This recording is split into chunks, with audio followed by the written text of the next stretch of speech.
गौसे आजम की जिंदगी देखें, मियाँ गौसे आजम की जिंदगी देखें। महीनों भूखे प्यासे रहकर इल्म हासिल करते रहे, 1.5 रोटियां कर्ज लेकर पढ़ते रहे, लेकिन पढ़कर जब बने 2000 उलूम फनून के जानने वाले आलिम बने। 40 साल मदरसे में पढ़ाते रहे। बादशाह वक्त से लेकर दुनिया उनके इल्मी सलाहियतों का लोहा मानती रही। मखदूम सिमना की जिंदगी देखे, आला हजरत की जिंदगी देखे, हाफिज मिल्लत की जिंदगी देखे, मुजाहिद मिल्लत की जिंदगी देखे, हुजूर ख्वाजा गरीब नवाज की जिंदगी देखे, हजरत ख्वाजा कुतुबुद्दीन बख्तियार काकी की जिंदगी देखे। मगर बड़ा अफसोस है, हमारी कौम ने कुरान खानी को याद रखा, कुरान पे अमल को छोड़ दिया। हमारी कौम ने फातिहा खानी को याद रखा, मगर बुजुर्गों के मिशन को भुला दिया। आज हम भूल गए हमारी जिंदगी का मिशन क्या है।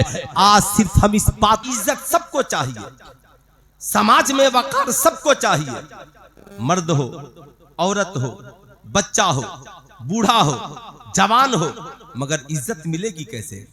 ऐ कुरान तू बता, हम साहबे इज्जत बनना चाहते हैं। कुरान कहता है उतुल इल्म दर्जात, जो इल्म हासिल करेगा अल्लाह उसके रुतबे को बढ़ा देगा। जो शिक्षा ग्रहण करेगा अल्लाह उसके रुतबे को बढ़ा देगा। जो तालीम याफ्ता होगा अल्लाह उसके रुतबे को बढ़ा देगा। यही वजह है गौसे आजम की जिंदगी देखे, मियाँ गौसे आजम की जिंदगी देखे। कब बैठ करके रोना रो रहे हैं, जमाना हमें सता रहा है, लोग हमें सता रहे हैं। मियाँ मैं आपको याद दिलाना चाहूंगा, आज सिर्फ हमारे शोरा अशार भी पढ़ते हैं। गरीब नवाज की हुकूमत एक बार और आ जाती बहुत अच्छा था। उमर इब्ने खत्ताब एक बार और तलवार लेकर आ जाते तो बहुत अच्छा था। मखदूम सिमना एक बार और सिमना से करम फरमा देते तो बहुत अच्छा था। बरेली के रजा फिर से एक बार कलम लेकर आ जाते तो बहुत अच्छा था। हुजूर ताजुश शरिया फिर से शमशीर बनकर कब्र से निकल कर चले आते तो बहुत अच्छा था। मैं आपसे पूछना चाहता हूँ, बहुत अच्छा था, वो सब चले आते, लेकिन क्या उन्होंने हमें कुछ नहीं सिखाया?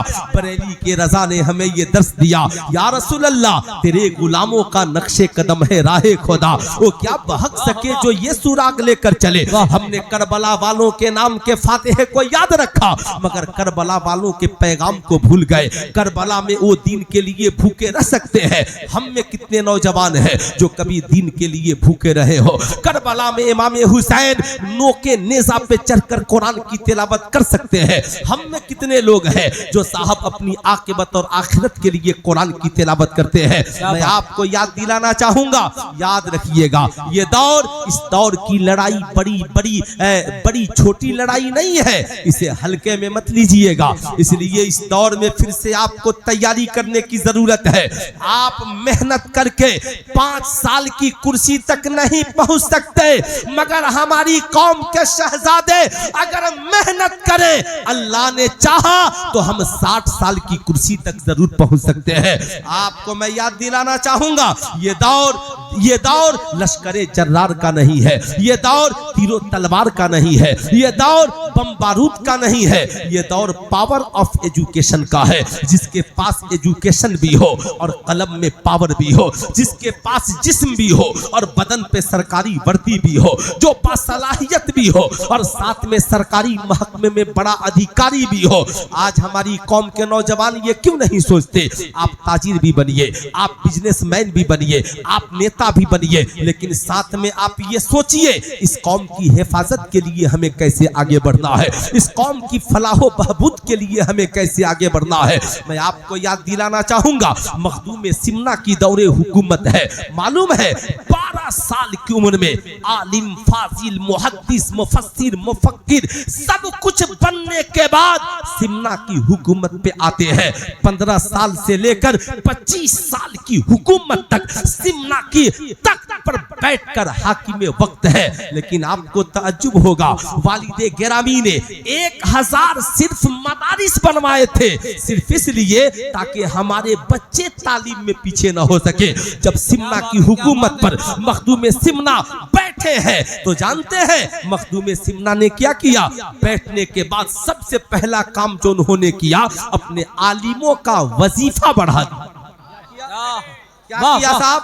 क्या किया? पहले उलमाए किराम का जरा हाथों को उठाकर बोले उलमाए कराम का वजीफा बढ़ा दिया। मैं ताज्जुब में था। अब सिर्फ उलमाए कराम का के माहाना नहीं बढ़ाए, बल्कि जो बच्चे पढ़ रहे थे इनका भी वजीफा मुकर्रर कर दिया। मैं एक दिन सोच रहा था कि हम तो सिर्फ कछौछा में अगरबत्ती के लिए जाते हैं, मोमबत्ती के लिए जाते हैं, आपसे कछौछा दूर है, मुझसे करीब है। मैं खतीब आजम का खलीफा भी हूँ, इसमें कोई शक नहीं है। बरेली शरीफ से भी खिलाफत है, कछौछा शरीफ से भी खिलाफत है। लेकिन मैं आपको याद दिलाना चाहूंगा, आप जब बुजुर्गों के मजार पर जाएं तो सिर्फ इसलिए नहीं जाएं बेटा मांग कर आना है, बेटी मांग करके आना है। बड़ा अफसोस होता है, मैं तो बरेली शरीफ जाने वालों से भी कहता हूँ, पूरे इंडिया से बरेली शरीफ आते हैं सुरमा लेकर जाने के लिए, सदरी लेकर जाने के लिए, पायजामा लेकर के जाने के लिए, गमछी लेकर जाने के लिए। मैं कहता हूँ बरेली शरीफ जाइए तो सिरवानी और जुब्बा लेकर मत आइए,